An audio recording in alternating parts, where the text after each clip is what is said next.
김만정의 쉬운 뉴스 설명서, 김혜영의 뉴스 공감.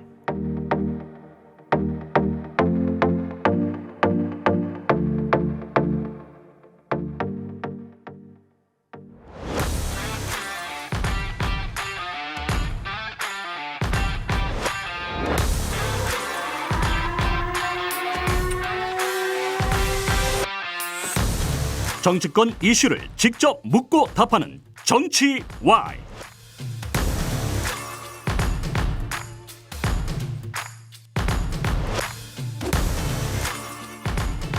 새해 벽두부터 뒤숭숭한 정치권 이현주 전 의원과 짚어보겠습니다. 어서 오십시오. 네, 안녕하세요. 머리 스타일 바뀌셨네. 조금 바꿨는데 내가 알아봐 주셔서 산뜻하신데요. 감사합니다. 감사합니다. 네. 의원님도 오늘 드라이가 잘 되신 것 같습니다. 네, 그 전에 또 방송을 하고. 네.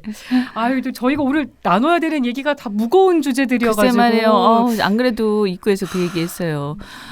지금 뭐 거의 2주째 막 네. 날씨도 꾸물꾸물하고 소식도 꾸물꾸물하고. 그러니까요. 너무 막 좀 그렇다. 네. 네, 뭔가 밝은 소식과 화창한 날씨 이런 게 그립다. 그래서 이번에 내시는 책 제목이 한국 정치의 봄은 오는가. 네. 이 봄을 바라시면서 쓰신 제목인 그쵸? 거죠? 그래서 이렇게 또 노란색과 연두색이 이렇게 파릇파릇하게 지금 상황이 너무 어려우니까 음. 봄을 기대하시면서 네. 쓰신 걸로. 네네네. 그렇죠. 어떤 내용 담으셨습니까? 이제 현재 한국 정치의 상황 이런 것들을 좀 분석을 하고요. 정치뿐만이 아니라 여러 가지 이제 근데 이제 정치에서 제일 중요한 게 전 민주주의에 대한 상황. 그 다음에 생명 경시 풍조라든가, 저출산 문제, 또 노인 문제, 이런 걸 쭉 다루고, 그러면 우리가 이런 상황에서 우리가 가야 할 길은 뭐냐. 그러니까 그래서 정치, 경제, 외교의 새로운 질서를 제시하는. 뭔가 방대한 것 같은데 그 정도 방대하진 않고요. 봄이 올 수는 있는 거죠? 간단하게. 봄이 오려면 우리가 노력해야 된다는 건데 봄이 오길 기대하면서 쓴 거죠. 네. 저희가 또 사안을 얘기 나눠보면서 봄을 찾아보도록 하겠습니다. 네. 일단 이재명 대표의 피습 소식, 어제 의원님도 소식 듣고 놀라셨을 것 같아요. 그냥 정말 너무 놀랐어요. 더군다나 그러니까 보통 뭐 이렇게 그냥 뭐 몸싸움이라든가 우발적인 뭐 그런 건데 이 경우는 흉기를 가지고 목을 찔렀다. 너무 끔찍하잖아요. 그러니까요. 그것도 사인을 해달라고 접근하면서. 그거 누구한테나 일어날 수 있는 거고. 경동맥까지 갔으면 생명을 위협할 수 있는 정도의 사안이었습니다. 그게 뭐 제가 직접 본 건 아니지만 의료인들 얘기로는 그렇게 되면 피가 뿜어져 나온대요. 네. 그래서 거의 그 출혈 과다로 즉사한다고 그러더라고요. 그러니까 너무너무 위험한 상황이었는데 1cm만 더 들어갔어도 그 칼이 그 어떻게 보면 천만다행이죠. 근데 정치인을 겨냥한 테러가 이번이 처음이 아니잖아요. 그쵸. 이전에 박근혜 전 대표도 있었고 송영길 전 대표도 대선 유세 과정에서 또 망치 테러를 당하기도 했는데 그리고 또 누구더라? 김성태 그죠? 전 원내대표도 또 예전에 또 폭력을 당한 일이 있었고 이런 일이 왜 자꾸 반복되는 걸까? 의원님 어떻게 진단하십니까? 그러니까 이제 뭐 여러 가지 측면이 있는데 이제 넓게 보면 약간 사회병리학적 현상이라고 해야 되나? 그러니까 이런 거죠. 나의 모든 불행은 저놈 때문이야. 뭐 이런 거. 그죠? 그러니까 이게 마녀사냥하고 비슷한 심리인데요. 여하튼 뭐 옛날에 보면 뭐 흉작이 지고 가뭄이 들면 재물을 바친 것처럼 그게 마녀사냥의 이제 유래잖아요. 그죠? 그러니까 뭔가 전반적으로 불행하고 뭔가 힘들고 막 이러면 그게 이제 마녀사냥으로 분출되면서 그걸로 이제 이 어떤 사회적 불만을 또 진정시키고 그러다 보니까 이제 특히 권력을 가진 자들이 그런 식의 마녀사냥을 통해서 많이 풀거든요. 네. 그러니까 그 굉장히 나쁜 방식이죠. 그런데 그러니까 이제 보통 보면 국내적으로 불만이 많으면 전쟁을 일으키거나 그렇게 많이 하잖아요. 네. 뭐 옛날에 임진왜란도 그랬었고. 그러니까 이런 현상이 중에 하나인 거죠. 그래서 불만을 가진 사람들이 어떤 높은 사람 또는 권력을 가진 사람 그 사람을 향해서 나의 모든 불행이 내가 이렇게 문제가 있고 잘 안 풀리는 거는 저놈 때문이야. 그러니까 그건 뭐 정상은 아니죠. 사회병리학적 현상인데 그런 게 하나가 있고 그다음에 또 뭐가 있냐면 트럼프 이후로 네. 트럼프 시대 이후로 좀 그러니까 지극히 정상적으로 보이는 중산층인데도 그런 사람들이 자기들끼리 모여가지고 이렇게 그들만의 세상에 이렇게 살면서 말하자면 그런 대화를 계속 자기들끼리 계속하면서 이상해지는 거죠, 사람들이. 그러니까 넓게 이렇게 많은 정보를 접하지 않고 비슷한 사람들끼리 그러면서 점점 이 감정이 에스컬레이트 되면서 폭력을 이제 정당화하는. 근데 그걸 정치권이 부추겼다는 지적도 많이 나오고 그걸 있습니다. 선전선동을 하는 거죠. 선전성동을. 그래서 그런 게 이제 나오는데. 그런 게 이제 분출된 게 아주 대표적인 게 히틀러 나치잖아요. 그래서 국민들이 그렇게 선전선동을 하면서 그 당시 굉장히 어려웠던 경제 공황, 세계의 공황이 있었잖아요.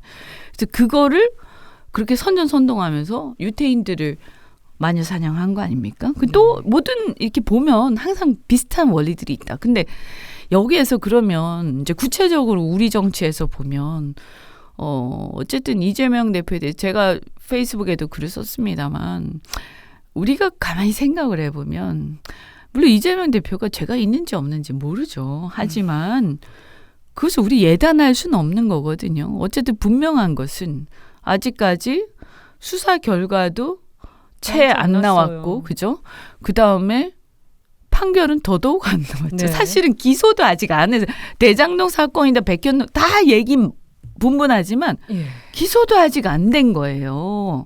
단지 우리가 기억하는 거는 작년에 영장 청구한 거밖에 없어요. 예. 그리고 수많은 그 자극적인 언론 보도들, 방송 보도들, 특히 종편에서 엄청 많이 저는 쏟아졌죠. 이것이 정말 백해무익한 행태들이다. 정말 저는 반성해야 된다. 이 방송들이. 응? 그런 식의 자극적 방송을 계속하고 국민들한테 아직 결론이 나지 않은 것들을 마치 그 사람이 이미 네. 유죄인 것이냐. 예를 들어서 이성균 씨도 마찬가지 그런 아닙니까? 언론의 책임도 많이 지적이 나왔습니다. 네, 그럼요. 그런 식으로 막 부풀려가지고. 그러니까 이런 거. 그래, 더군다나 또 한편 언론도 그렇지만 저는 어쨌든 우리 정치인들이 사실은 뭐 자기가 좋아하고 호불호는 자기 자유인데 그리고 비판할 수도 있어요. 그런데 어떻게 보면 우리가 헌법 정신, 무죄 추정의 정신이라든가 어떤 그 억울한 사람을 만들어서는 안 된다라는 그런 정신에 대해서 그동안 망각하고 민주주의가 너무 민주화된 지 오래되다 보니까 네. 사람들이 이제는 가물가물해지면서 이제 막 폭력적이 되기 시작하고 막 사람을 그냥 이미 단정을 하고 예단을 하고 그래서 마치 너는 범죄자야. 넌 중범죄자야. 사실 그 행태를 대통령과 한동훈 장관이 해왔잖아요. 응? 그러니까 그거에 대해서 한번 돌아봐야 된다. 우리가 어떻게 보면 검사들이 마치 그 검찰청에서 피의자를 대하는 그런 태도. 네. 그런 것들을 정치권에서 숱하게 보여주지 않았는가. 그러면서 그것을 보는 저 자신을 비롯해서 많은 정치인들이 누구 하나 명확하게 제동을 걸지 않았다. 왜냐하면 자칫 잘못하면 야 나도 괜히 같은 패거리로 오해받을까. 네. 사실 다 그런 비겁한 마음이 있었잖아요. 그래서 저는 사실 돌아봤어요. 솔직히 말씀드리면. 예. 우리가 이러는 와중에 누군가가 억울한 사람이 생길 수도 있고. 근데 이런 일들이 생기면 어떻게 되냐.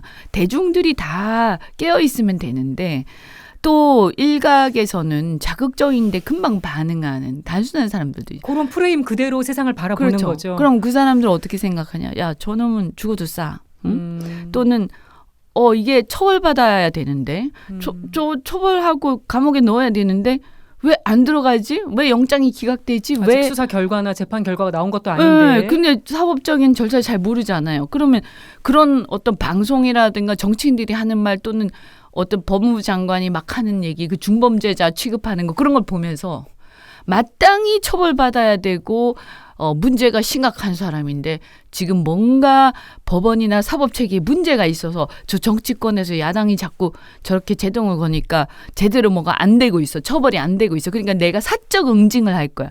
이렇게 생각하는 사람이 생길 수도 있다. 네. 그분이 그런 의도에서 했는지는 잘 모르겠으나 이거 굉장히 우리는 조심해야 된다. 언젠가 이번 나한테도 기회에. 생길 수 있는 문제다. 그것은. 예. 남한테만 그럴 게 아니고요. 입장 바꿔서 권력은 유한하거든요.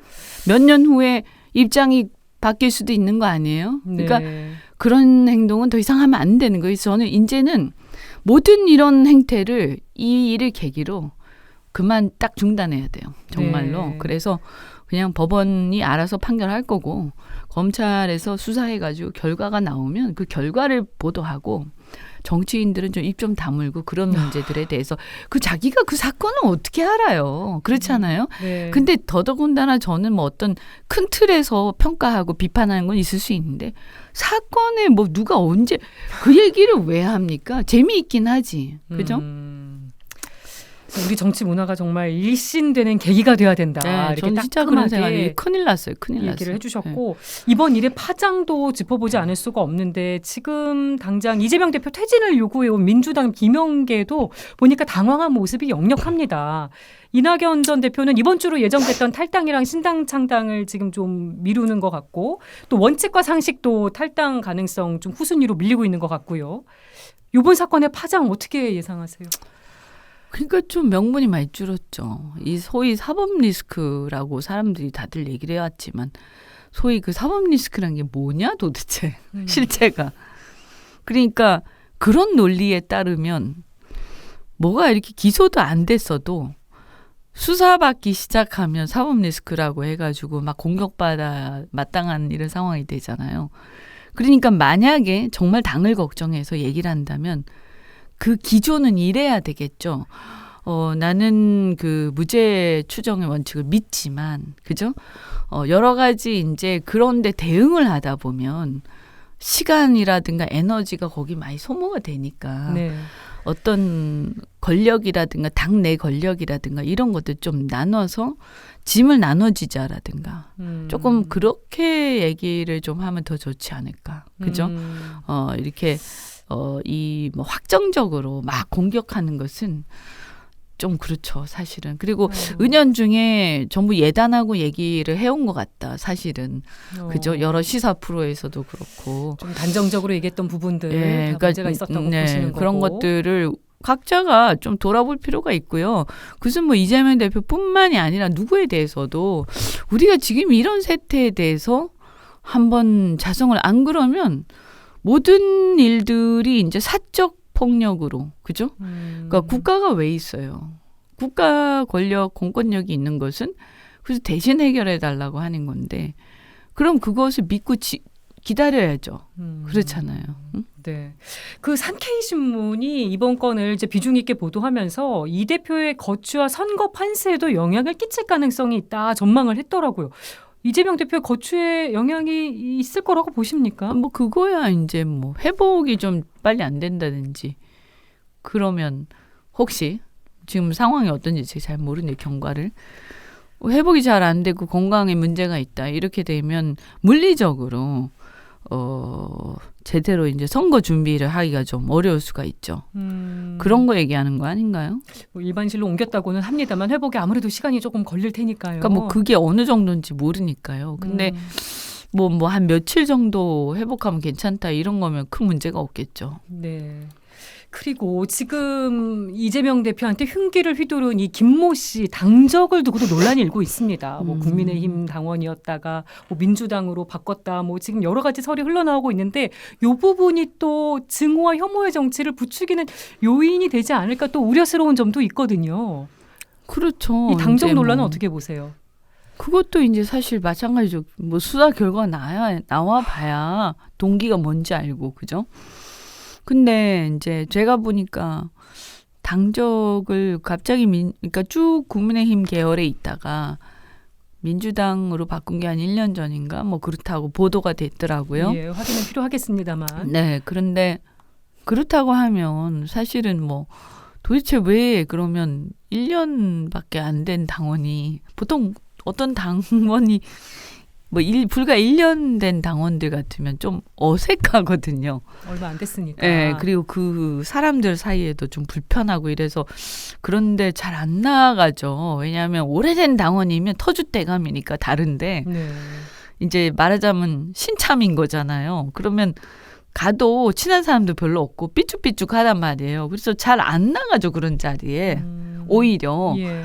근데 이제 이분이 보면 굉장히 적극적인 뭐 내가 이재명이라는 이상 왕관 같은 것도 쓰고 있고 또 오랫동안 뭐 몇 번에 걸쳐서 이렇게 사실 뭔지 모르지만 하여튼 좀 계속 따라다니고 이런 게 있었다는 예. 거잖아요. 스토킹 비슷하게. 그러면 왜 그랬을까? 응? 저는 그래서 이 배후라든가 이런 것들을 철저하게 수사할 필요가 있고요. 이걸 뭐 근데 섣불리 우리가 단정해서 어떤 해석을 막 한다든가 하는 것은 이 사건 자체에 대해서 제가 아까 얘기한 일반론적으로 우리가 정치의 문제라든가 어떤 헌법 정신의 문제 이거는 우리가 지금 얘기할 수 있는데 사건 자체에 대해서는 지금 섣불리 해석하기는 좀 적절치 않다. 그래서 이런 건 좀 지켜보는 게 좋겠다. 예. 네. 그리고 신변 안전 부분도 좀 짚어봤으면 합니다. 지금 공식 선거운동 기간은 아니라서 경호가 이루어지지 않았다고 합니다만 이제 이번 일을 계기로 해서 경찰이 정당 대표 등에 대한 전담 보호팀을 구성하겠다고 했는데 이번 일을 보면서 신변 안전을 정말 내일처럼 걱정된다고 얘기하는 정치인분들이 많이 계시더라고요. 이거 사실은 뭐 운이잖아요. 어떻게 보면. 그죠? 이거 뭐야 목숨 걸고 정치해야 되는 거야? 아니 근데 그 목숨을 거는 게 무슨 대단한 대의 명분을 가지고 목숨을 걸면 그죠? 그러면 무슨 가치나 있지. 이런 말도 안 되는 정말 이런 상황에서 자기 목숨을 정치할 필요가 있나? 사실 총선 상황 앞두고 더 우려스러운 상황이 많이 생길 수도 저는 이렇게 있는데. 되면 정말 정상적인 사람이 정치하려고 하겠나. 그렇죠? 정말 진짜 거칠게 살아온 사람들 말고는 정치하려고 하기나 자기가 버릴 게 너무 많아지는 거 아니에요. 각오해야 되는 게. 네. 이렇게 되면 그리고 또 문제가 우리가 사실은 사인하러 온다. 또 좀 민원을 제기한다. 그다음에 뭐 자기 생각을 좀 얘기하면서 대화를 하고 싶죠. 많잖아요. 예. 근데 이렇게 되면 우리가 국민들하고의 거리가 멀어지죠. 사실 총선 때는 국민들한테 더 이렇게 대화하기 접촉이나 힘들죠. 대화가 많아지는 시즌인데 총선 때도 총선이지만 평소에도 네. 그죠? 아니 어떻게 대화를 해요? 아니 그러니까 경호원에 둘러싸여서 무슨 대화를 해요? 그렇잖아요.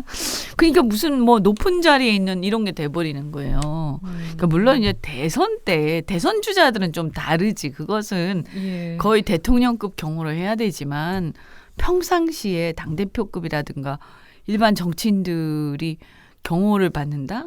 그러면 이게 정치가 되냐 이게. 근데 또 신변 안전을 걱정하진 않을 수 없는 상황이 돼버렸으니 근데 큰 안타까운 문제죠, 일입니다. 큰 문제죠 이게. 요 질문도 드려보고 싶어요. 이재명 대표가 부산대병원에서 서울대병원으로 이송된 것에 대해서도 좀 의문을 제기하는 얘기가 나오고 있습니다. 어떤 의료진은 지방의료를 살려야 된다고 얘기를 하면서 왜 이 대표가 서울대병원으로 갔느냐.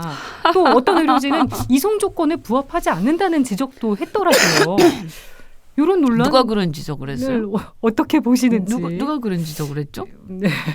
응? 의료진에서 이런 지적이 나왔다고 합니다. 전 좀 그런 얘기 좀 그만했으면 좋겠어요. 지금 그게 중요한가? 아니 그 순간에 판단하는 거 아니에요?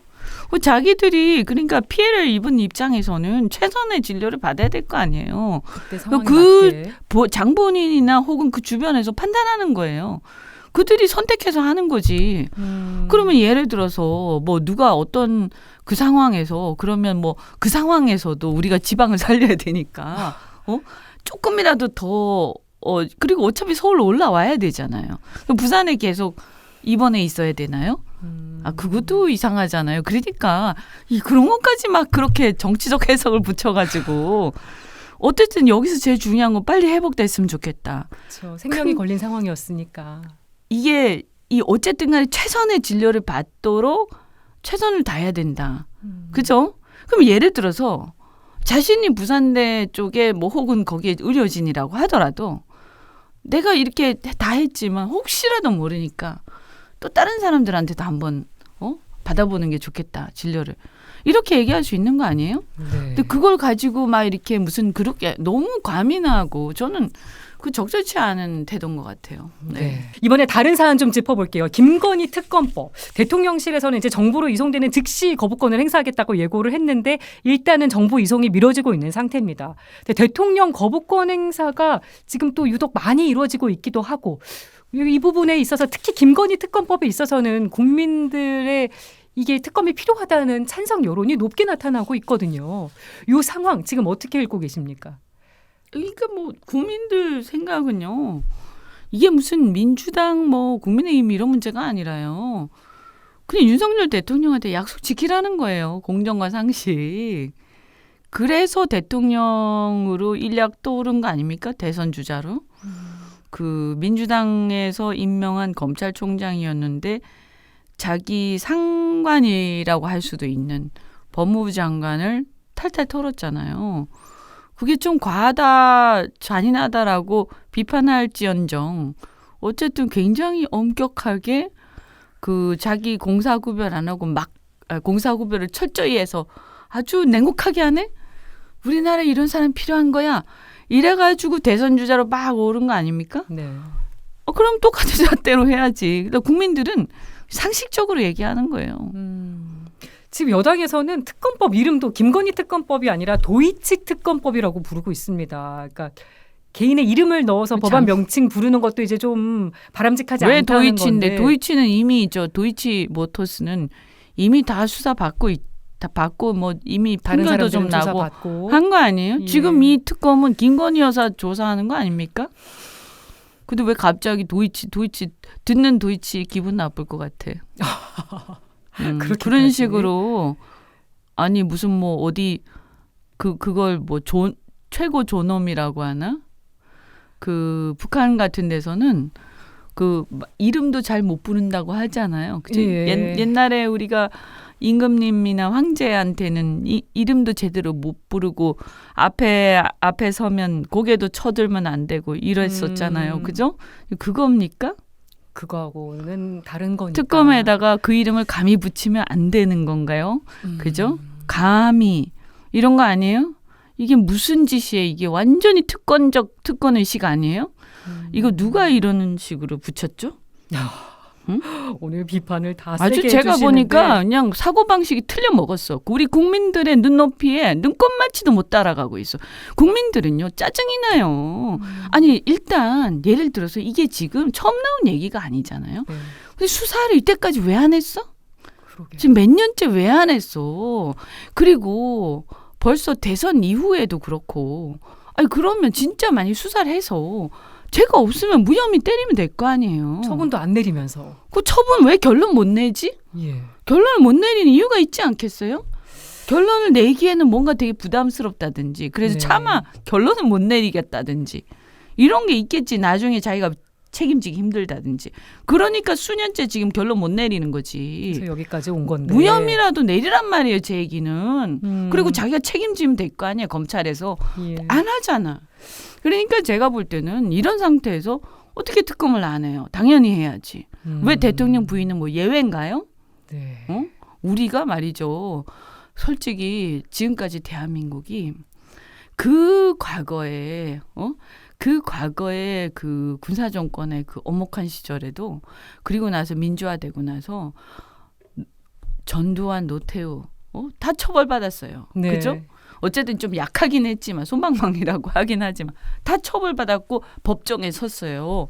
그리고 그 가족과 관련된 어떤 뭐가 조금이라도 나오면 전부 다 특검받거나 수사받거나 해가지고 그랬었죠. 처벌됐어요. 어떻게 보면 더 심하게 처벌됐어요. 그죠? 그래가지고 정권이 휘청거렸다고요. 그 아들들이 있잖아요. YS 네. DJ. 그 얘기가 나오는 순간 YS 같은 경우는 김현철 얘기가 딱 되니까 자기가 더 세게 바로 즉각적으로 수사를 지시한 거 아닙니까? 예. 그런 거를 쭉 봐왔던 우리 국민들이에요. 그리고 노무현 대통령도 사실은 자살까지 가게 된 그 계기가 뭡니까? 자기 가족에 대한 그 수사에서 너무나 심하게 막 하니까 모욕적인 그런 걸 느끼고 이렇게 해가지고 어쨌든 그런 것들이 그 비극으로까지 연결된 건데 그분들 그거 다 어쨌든 감내하신 거예요. 근데 네. 뭔데? 자기는 예외예요? 만약에 거부권을 행사한다면 총선에 어떤 영향을 줄 거라고 보세요? 저는 총선 이후에요. 다시 해야 된다. 만약에 거부권을 다시 행사했더라도 이건 국민들의 다수의 뜻이잖아요. 그죠? 네. 최소한 60%대 후반 정도에서 중후반에서 70%가 지금 찬성하는 거 아닙니까? 정권 심판론에도 영향을 줄 수 있다고 보시나요? 총선에요. 네. 아니, 당연하죠. 아니, 그러니까 이게 뭐냐면 연결을 이렇게 해야 되는 거예요. 그러니까 뭐냐면 사람들이 야 특검 압도적으로 해야 된다고 하는데 안 해? 그리고 거부권 행사하는데 명분이 없어? 이때까지 공정한 상식 뭐였어? 그 법무부 장관 그건 다 뭐였어? 박근혜 대통령은 다 뭐였어? 남이니까 그렇게 하고 자기는 안 하는 거야? 그럼 이렇게 되면요. 그래 좋아. 그러면 총선 이후에 이거를 갖다가 다시 해. 라고 이슈 되지 않겠습니까? 네. 한동훈 장관은 당장 총선용 악법이라고 하면서 이 법 뭐가 엄청나게 총선용 비판했거든요. 악법이에요? 뭐가 총선 전엔 아무것도 하면 안 돼 그러면? 뭐가? 아니 그리고 한참 전에 냈잖아요. 작년 초에. 그렇죠. 패스트트랙까지 타서 여기까지 온 근데 거니까요. 왜 이때까지 늦어졌냐면 그 사실 국민의힘 책임도 있는 거 아니에요. 아니 이건 말은 똑바로 해야지. 왜 그런 건 거짓말하면 안 되거든요. 네. 그죠? 그러니까 제 얘기는 뭐냐면 아니 그렇게 남한테는 그렇게 막 중범죄자 운운하면서 사실 결론도 안 난 걸 가지고 남한테 그렇게 엄격하게 막 하면서 왜 자기 자신들한테는 이런 식 무슨 특권층이에요. 이걸 우리 국민들 못 견뎌요. 대한민국은요. 계급이 없는 사회입니다. 대한민국은. 그래서 우리 국민들이 다른 건 몰라도 특권은 용납을 안 해. 그게 노무현 대통령 이전부터 계속 있었던 일인데 지금 이렇게 수십 년 지난 이 시대에 와서 이게 무슨 희한한 상황이야. 찍소리 말고 해야 되는 거야 이거는. 네. 민주당에서 김건희 특검법에 대해서 이제 대통령이 거부권을 행사하면 권한쟁의 심판을 헌재 청구를 누가요? 검토하겠다. 민주당에서 네. 요런 뜻도 밝혔습니다. 국민의힘에서는 악의적인 꼼수다도 맞받아 쳤는데 아휴 저는 근데 글쎄 근데 이제 마음은 이해가 가는데 예. 부당하지. 네. 이런 걸 가지고 무슨 거부권을 행사해. 명분이 없잖아요. 더군다나 자기 부인 문제를 가지고 아주 꼴이 우습죠. 솔직히 얘기하면. 응? 좀 적나라하게 얘기하면 우스운 거예요. 이거는. 아주 정말 창피한 일이에요. 그런데 이걸 또 민주당이 뭐 또 헌재 이런 거 복잡하게 이건 전략적으로 아니 국민들은 단순하거든요. 예. 그러면 총선에서 이거 가지고 총선에 걸어요. 그죠? 200석이 안 되니까 그런 거 아니에요? 네. 거부권이 행사되면 그냥 그거 되는 거고 국민의힘이 이런 압도적 국민들이 찬성하는 문제에 대해서도 국민의힘이 민의를 무시하고 전혀 동조해주지 않는 거 아니에요? 한동훈 비대위원장이 대통령한테 직언을 하지 않잖아요, 수 지금. 있을 가능성도 보이지 않는다 현재로선. 아니 그게 아니라 벌써 지금 며칠이 됐는데 안 하잖아요 지금. 벌써 이게 다 입증된 거 아니에요? 끝났지 뭐. 판단이 끝난 거 아니에요? 지금 이것만 보면 아는 거지. 요 전국으로 총선까지 흘러갈 것으로 보시고. 아니 저에게는 한동훈 장관이 무슨 직언을 한단 말이에요? 그래도 특검에 찬성하는 국민 여론이 높으니 특검을 수용하는 그러니까 거부권 것에 아직 대해서 행사 안 했으니까. 아직은 행사를 안 했기 때문에 행사를 만약에 대통령한테 안 직언을 할 수 하고 있을까? 만약에 받아들인다. 그러면 좀 우리가 쳐다봐야죠. 이 무슨 상황이지, 그지? 근데 저는 뭐 그렇다고 해서 우리가 이 총선에 이거 헷갈리면 안 된다. 저는 이렇게 생각해요. 책임이 있으면 책임을 져야 돼요. 그리고 그 책임을 지고 그것을 털어야 돼요. 네. 그게 온당한 것이고 그게 정의로운 거예요. 그러니까 그게 나의 불리가 관계됐다고 해서 그걸 계속 미루고 회피하고 막 하면 나중에 더 크게 얻어맞아요. 그게 세상의 순리이고 제가 쭉 이때까지 살면서 정치를 보면서요. 그 순간은 모면할 수 있는데 나중에 더 크게 얻어맞더라고. 네. 그래서 절대 세상에 공짜는 없다. 이게 순리예요. 예. 모든 것은 원인이 있으면 결과가 있다. 그래서 이 부분은 이제 한동훈 장관이 만약에 이거를 갖다가 제가 무슨 얘기를 하든 지금 얘기하다가 보니까 특검 얘기. 특검. 네. 네. 그래서 이 특검 부분은 만약에 이제 받아들인다 뭐 이렇게 하면 우리가 좀 그래도 평가는 해야 되겠지만 저는 총선은 엄밀히 우리가 명확하게 인식해야 돼. 이번 총선은 뭘 뽑는 겁니까? 국회의원을 뽑는 거잖아요. 네. 그죠? 언제 국회의원 뽑는 거죠? 그러니까 앞으로 4년간 국회에서 정권을 견제하고 감시할 국민을 대표해서 권력기관의 권력 남용과 전횡을 막고 민주적 통제를 할 우리를 대표해서 그런 국회의원들을 뽑는 거예요. 네. 우리는 대통령 신여를 뽑는 거 아니에요. 여당도 국회란 말이에요. 네. 좀 약간 온도 차이는 있을 수 있어도 견제하는 게 역할이죠. 우리 국민들이 민주주의를 우리는 시민혁명에 의해서 쟁취한 게 좀 약하잖아요. 사실 민주화 운동은 했다고 해도. 그렇기 때문에 이 어떤 서양의 시민혁명에 의해서 민주주의가 정착한 나라들은 국회라는 것이 자신들을 대표해서 민주적 통제를 하고 이 권력이라든가 예전에 치면 그 왕당파들을 견제하는 것이다. 라는 것을 인식을 체득하고 있죠. 근데 우리는 이제 그런 역사가 좀 약하다 보니까 국회의 역할을 착각하고 있어요.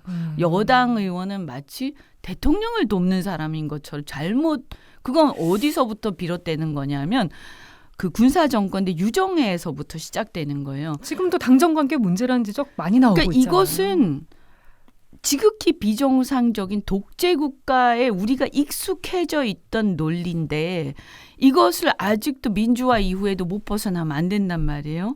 그런데 지금 다시 회귀하고 있잖아요. 그래서 여당 의원은 마치 대통령을 보좌해야 되는 것처럼 착각하잖아요. 그게 아니거든요. 네. 그러니까 어쨌든 총선에서는 그 4년 동안 정권을 행정부를 견제하고 감시할 그걸 국민을 대표해서 내가 공무원들이 대통령이 장관들이 일을 제대로 안 할 때 내가 막 중앙정부종합청사에 찾아가가지고 데모할 수는 없잖아요. 그러니까 그걸 국회 보고 대신해 달라는 거거든요. 그래서 뽑는 거예요. 그러니까 근데 지금 정권은 어디예요? 한동훈 정권이 아니에요. 윤석열 정권입니다. 그리고 윤석열 대통령 이 윤석열 정권은 언제까지 계속된다? 3년간 계속돼요. 네. 그러면 이번에 뽑는 국회의원들은 누구를 견제하는 사람들이냐면 윤석열 정권을 견제하는 사람들이지 한동훈 장관을 견제하는 사람들이 아니에요. 한동훈 비대위원장 그냥 비대위원장일 뿐이고 미래 권력이라고 얘기를 할 때는 이 정권이 거의 마감이 될 때 임기가 거의 끝나갈 때 예를 들어서 올해 말이나 가을 정도에 대선이 있다라고 치면 네. 그러면 어떻게 되겠어요? 이번에 뽑는 국회의원은 새로 오는 그 미래 권력을 견제하고 감시할 국회의원들이 되겠죠. 예. 그러면 내가 그 미래 권력이 좋으면 이 권력을 좀 뒷받침해 주는 게 필요하다라고 해가지고 이번에 국회의원을 여당을 많이 뽑아줄 수 있는 거죠.